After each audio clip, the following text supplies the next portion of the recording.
का एक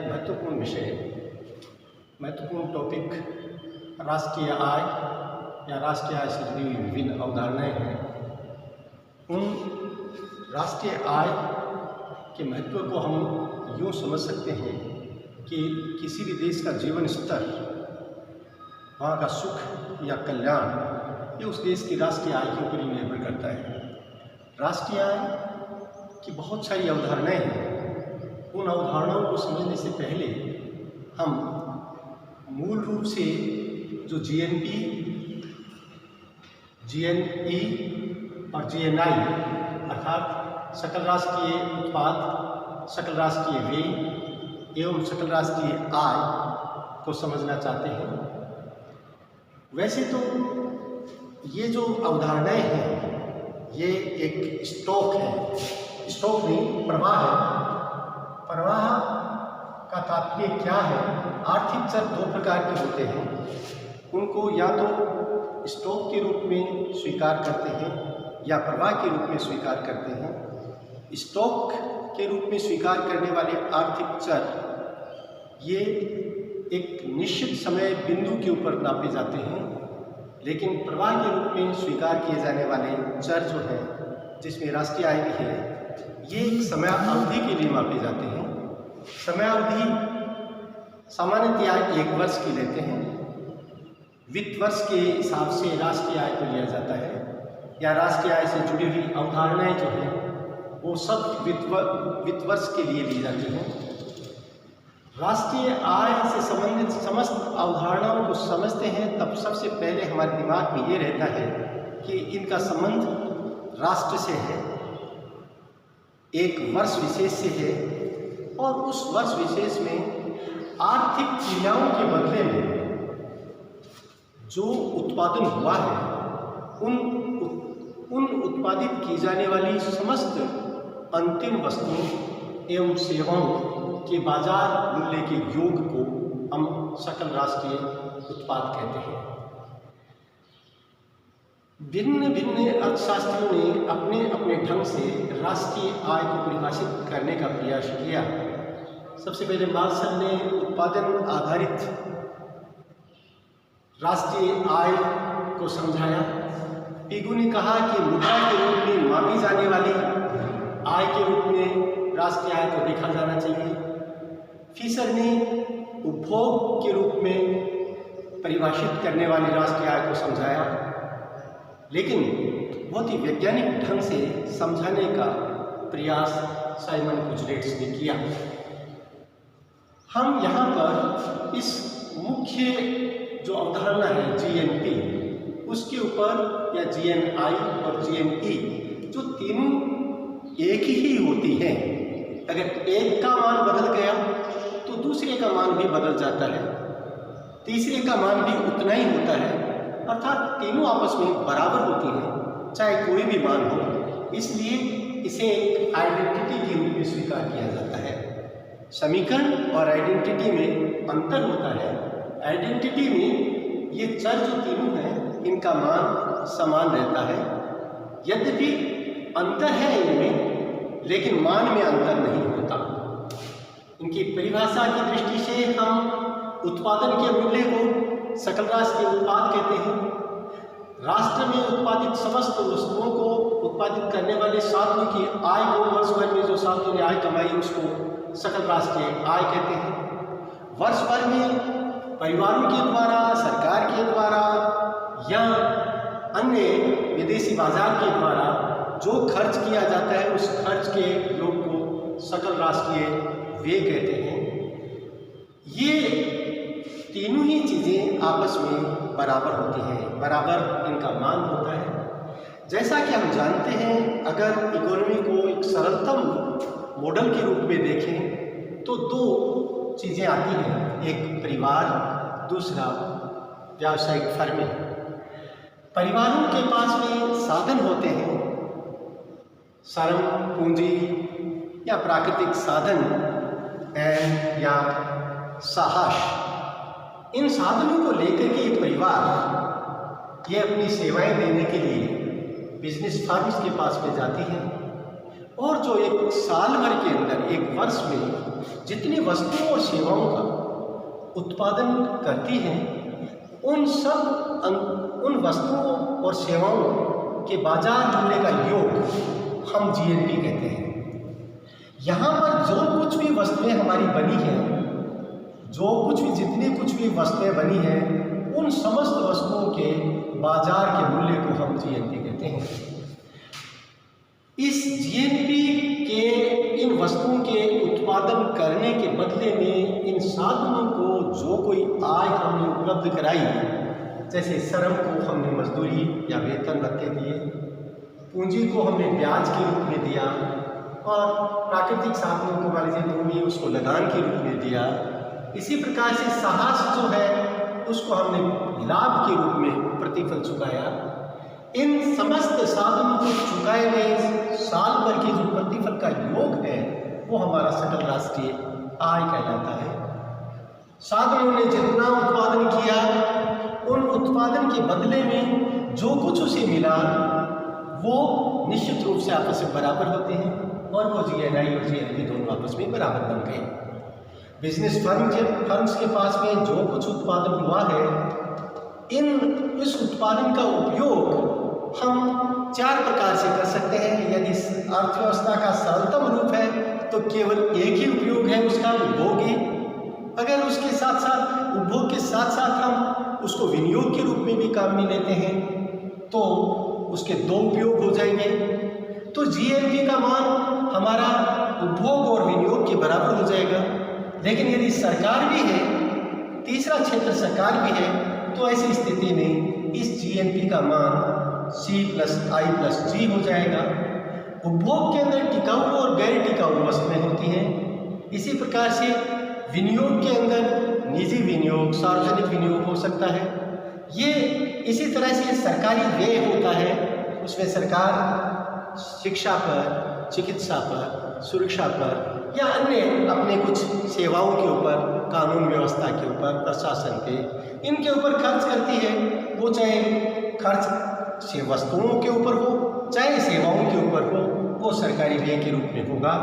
इसी तरह से यदि 4th सेक्टर को और शामिल कर लें और हम विदेशों के साथ भी जुड़ जाएं, तो ऐसी स्थिति में हमारा निर्यात और आयात भी शामिल कर लेंगे, जो शुद्ध निर्यात एवं आयात X-M के रूप में होगा। यदि इन जीएनपी का योग हम C+I+G+X-M के रूप में ले लें तो इसका योग हमारा जीएनई होगा। ये जीएनई जो सकल राष्ट्रीय व्यय है उसके बराबर होगा।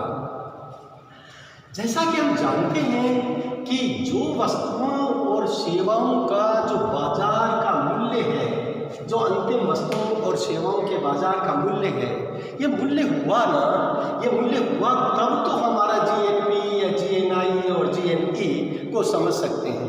दुविधा क्या होती है कि जैसे अर्थव्यवस्था के अंदर कई प्रकार की वस्तुएं होती हैं। गेहूँ जिसकी इकाई क्विंटल हो सकता है, टन हो सकता है, या कपड़ा जिसके मीटर हो सकता है, दूध जिसका लीटर हो सकता है, बिजली उसकी यूनिट हो सकती है, या और कोई सेवा जैसे हम सरलतम रूप मान लें नाई के द्वारा कटिंग या हेयर कट के रूप में इकाई है वो हो सकती है। अगर इनका बाजार का मूल्य देखें तो हमें इस उत्पादन इन वस्तुओं के, विभिन्न वस्तुओं के उत्पादन की मात्राओं को, उनकी कीमत को भी ध्यान में रखना पड़ेगा। बाजार के अंदर जो कीमतें हैं उन संगत कीमतों को उस वस्तु के संगत उत्पादन को आपस में गुणा करके उसके बाजार के मूल्य को देखना पड़ेगा। जिस प्रकार से हम गेहूं का देखते हैं कि माना कि 50 क्विंटल उत्पादन हुआ और 1 क्विंटल का 2000 रुपया है, तो ऐसी स्थिति में 50 गुना 2000 1 लाख रुपया उसका होगा।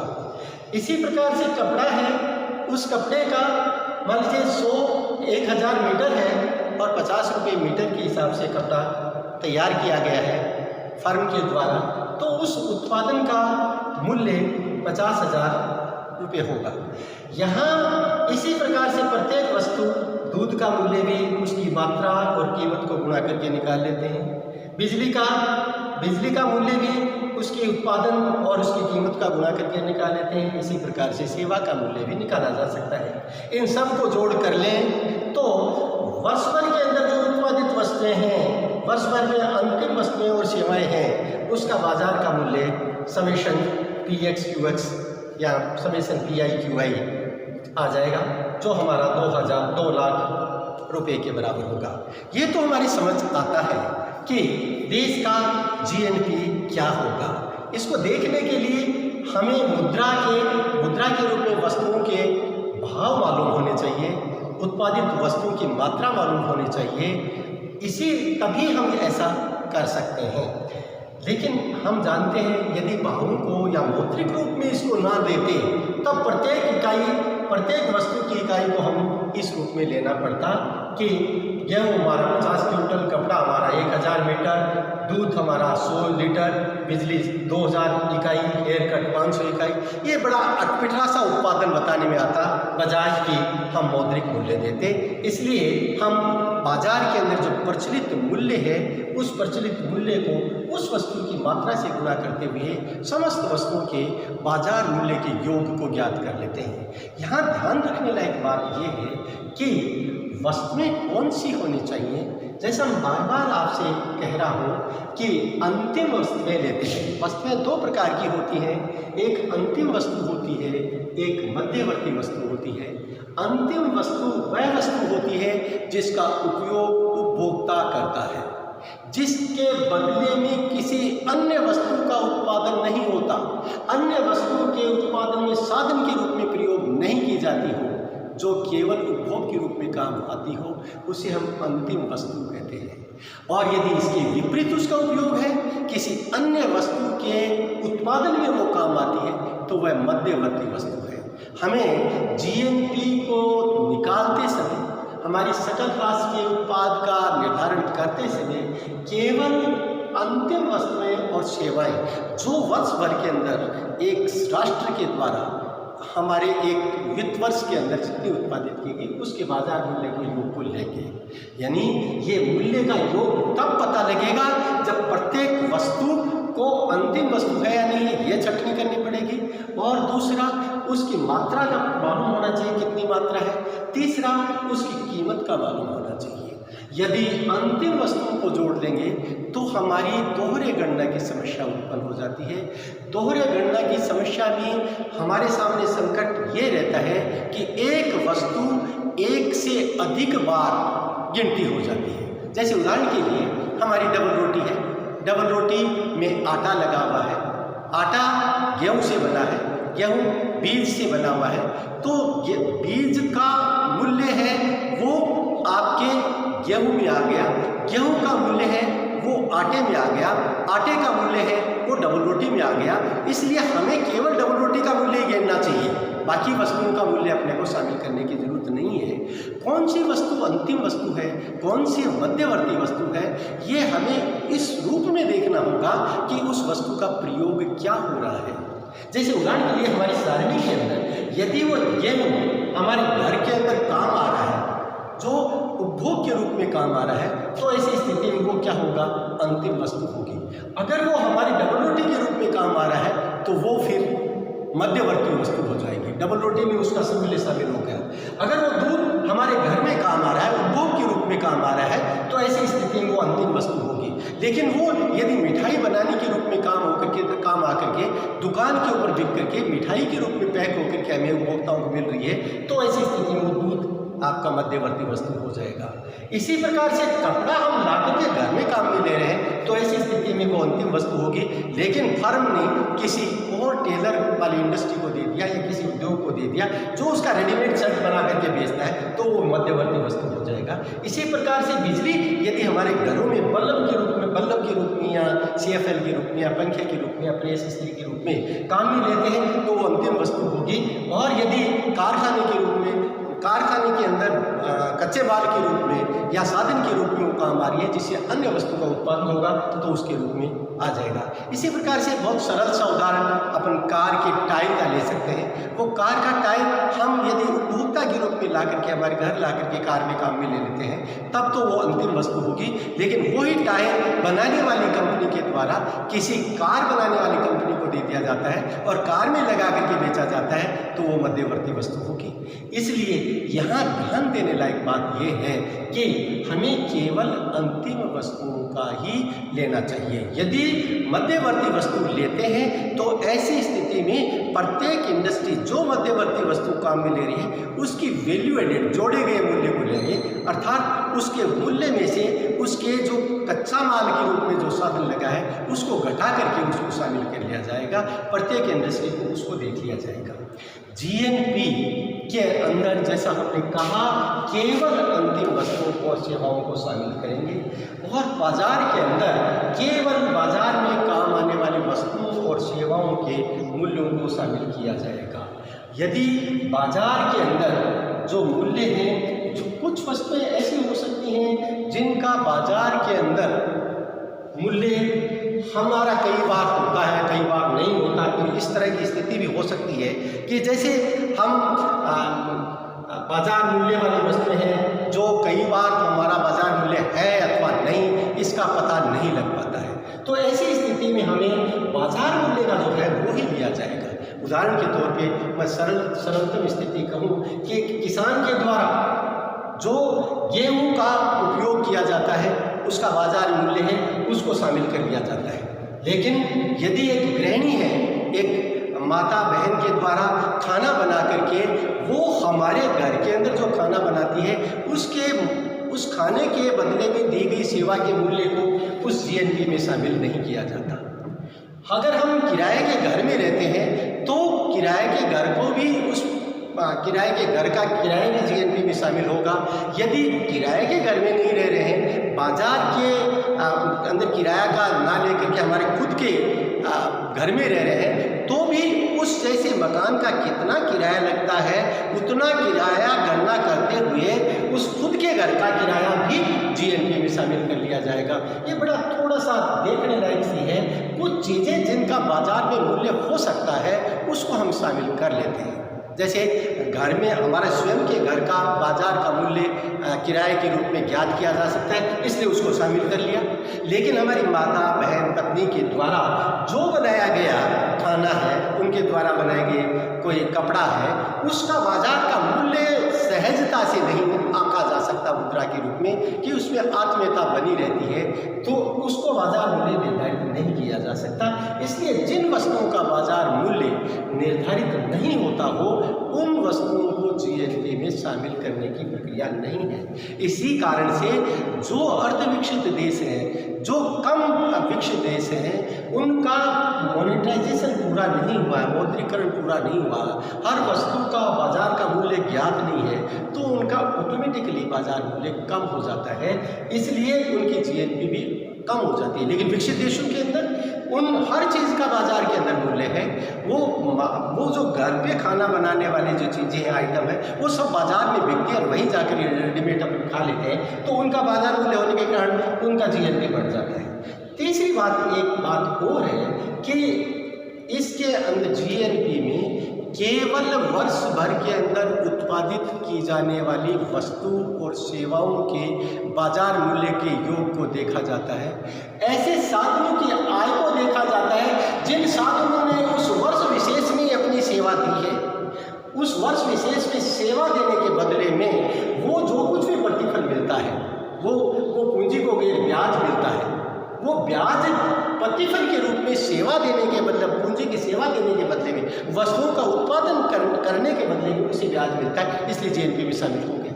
लेकिन हमारा जो सार्वजनिक ऋण है, राजकीय जो ऋण है, वो पहले से लिए हुए हैं सरकार के, और आज हम उसका ब्याज चुका रहे हैं। वो ब्याज चुका रहे हैं, उसके बदले में आज या इस वर्ष में इस वर्ष विशेष के अंदर वस्तुओं का उत्पादन नहीं हुआ, इसलिए सार्वजनिक ऋणों के ऊपर जो ब्याज चुकाया जाता है उस ब्याज को हम जीएनपी में शामिल नहीं करते। इसी प्रकार से मेरे द्वारा दी गई सेवाएं हैं, वो सेवाओं का मूल्य, मेरी सेवा के बदले में मुझे मिल रहा है इसलिए वो जीएनपी में शामिल है। यदि रिटायर होने के बाद, सेवानिवृत्ति के बाद में एक व्यक्ति को जो कुछ पेंशन मिलती है वो यद्यपि उसकी जीविकोपार्जन का एक साधन है, लेकिन उसके बदले के अंदर किसी वस्तु या सेवा का उत्पादन नहीं हुआ, इसलिए वो पेंशन के रूप में जो आय प्राप्त हुई है उसको जीएनआई या जीएनपी या जीएनई का भाग नहीं माना जाता है। इस प्रकार से ये राष्ट्रीय आय की जो मूल रूप से अवधारणाएं हैं, सकल राष्ट्रीय उत्पाद और सकल राष्ट्रीय व्यय और सकल राष्ट्रीय आय, तीनों आपस में बराबर है, तीनों का मूल्य आपस में बराबर होता है। इसके अंदर एक वर्ष विशेष के अंदर उत्पादित समस्त वस्तुओं और सेवाओं को लिया जाता है, इसीलिए हम इसको शामिल करते हैं। अगले वीडियो के अंदर हम ये देखेंगे कि किस प्रकार से अन्य अवधारणाएं जिसमें जीडीपी वगैरह या हमारा GNP eight market price, GNP at constant prices वगैरह, ये किस तरह से होते हैं, इससे विभिन्न प्रकार की अवधारणाओं को हम कैसे आपस में इंटरलिंक करते हैं और कैसे इनको माप सकते हैं, मापने की विधियाँ क्या है वो देखेंगे। तब तक के लिए धन्यवाद।